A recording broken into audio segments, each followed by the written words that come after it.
Okay, Hitler 2. This is Hitler 2 video. This will kind of sum it up real quick, but just a few more minutes on Hitler. Anybody that spoke out against what Hitler stood for or disagreed with his military thought process was punished. The SA, which is his little secret service people, you know, they really kept him isolated. They kept him safe. Um,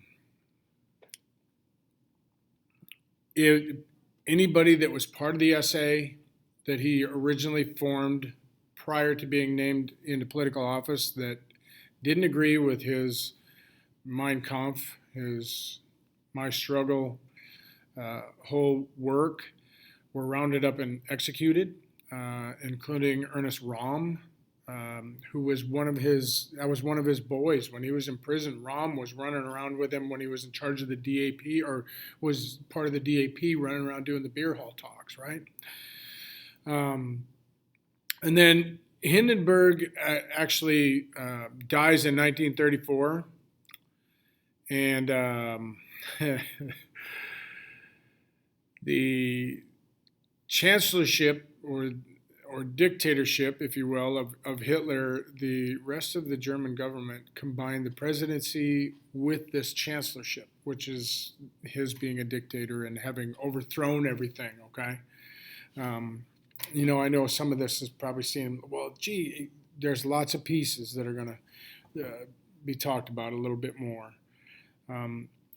So Hitler became the head of the State Department of Government because he had been the dictator. He was formally announced as leader and chancellor of Germany. He became the supreme commander of the armed forces. He was and suffering from short man's disease. Of course, he gets he starts throwing some stuff out there, and his whole Nazi regime then really gets transformed from the mid-20s all the way here we are in the early to mid-30s, and he is finally in charge of Germany.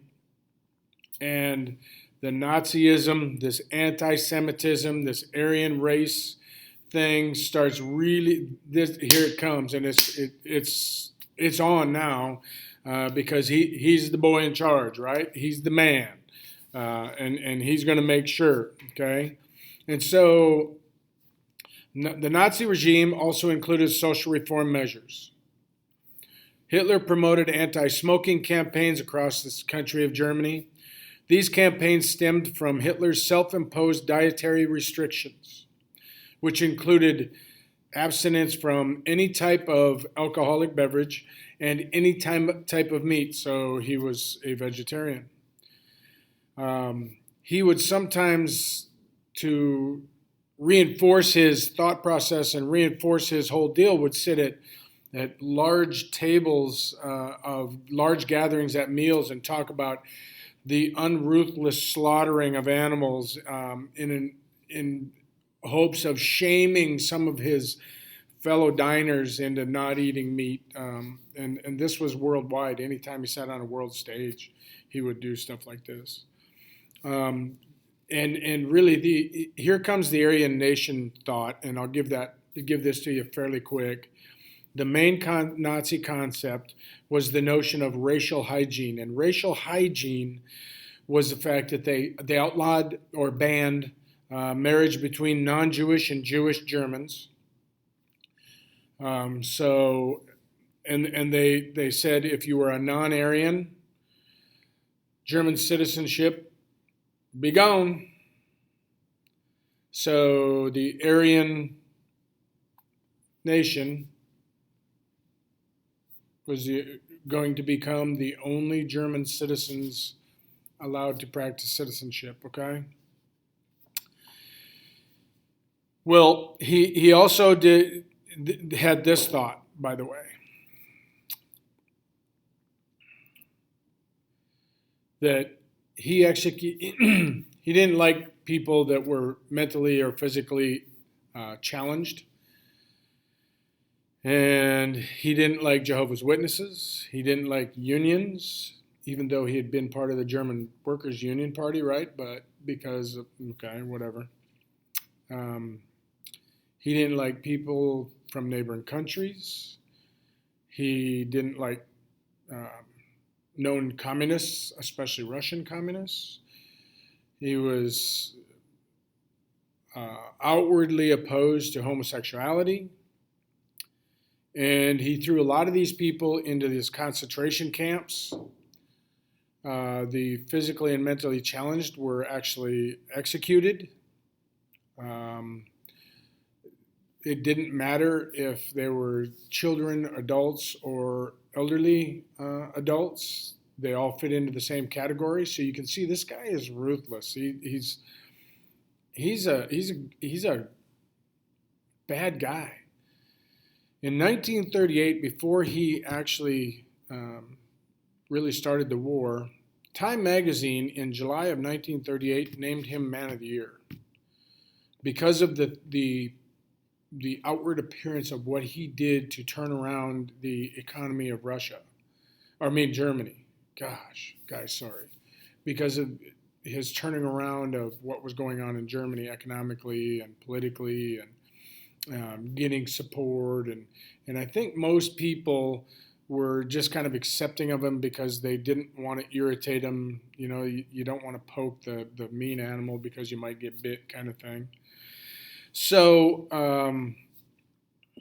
it was just 2 short months later. So July of 1938, Time magazine names him Man of the Year. Just 2 short months later, he starts his aggressive campaign towards other countries, specifically in Central Europe. But you know, just as he starts to aggressively move out, and of course he's upset about Germany and they're having to pay reparations from World War I. He's upset about Germany losing its land back to the French, back to the Polish, back to the Russians, back to all of these people that they had to give land to, and how decimated the rest of the world left Germany, number one. And number two, he didn't like the English and the French. He really needed to go eastward into Poland and press on into Russia to get, or Soviet Union, in order to get resources to develop their economic status, and to develop the industries in Germany. And again, in developing that industry is one of the things that got him named Time Magazine Man of the Year. He formed alliances during World War II with Italy and Japan.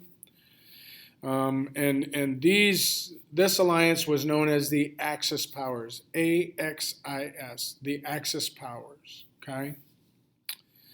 And the collective agreement of the Axis powers was to deter the United States from, to try to deter us in the United States from supporting and coming to the rescue of the Brits and the French. He and Stalin from the Soviet Union had agreed to a non-aggression pact. That non-aggression pact would, little Hitler, I say little Hitler. Hitler was in stature, he's just a little bitty guy, right? So he's got that short man's disease. And he wanted to be king of the hill. He wanted to be he wanted to rule the world. I'm the king of the world kind of thing, king of the mountain. And Stalin had the same thing, by the way. Stalin has the same thing. But he signs this pact with Stalin, and he breaks the pact. He breaks the pact. And when he breaks the pact with Stalin, now, everything's on, and here comes World War II, and again, we're going to get deeper and deeper into that. In the end, let's jump to the end of his life, because we're going to talk a lot about that point from the signing of the Non-Aggression Pact all the way up through to the point where Hitler is no longer around, and that is that in 1945, he married the love of his life, Eva Braun, And the day after they get married, Hitler actually, he and Eva then commit suicide, and they're done. They're gone. But they'd lived together for a long, long time.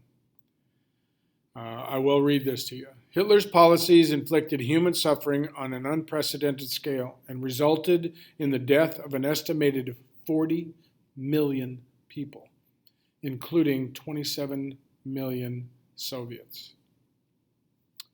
Okay. Hitler's defeat marked the end of a phase in European history dominated by Germany, World War I, World War II, and really kind of took fascism out of play. Fascism goes by the wayside.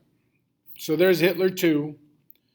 You'll move on to Stalin, then on to Mussolini, then on to Tojo. Take notes on all of them. See you Monday.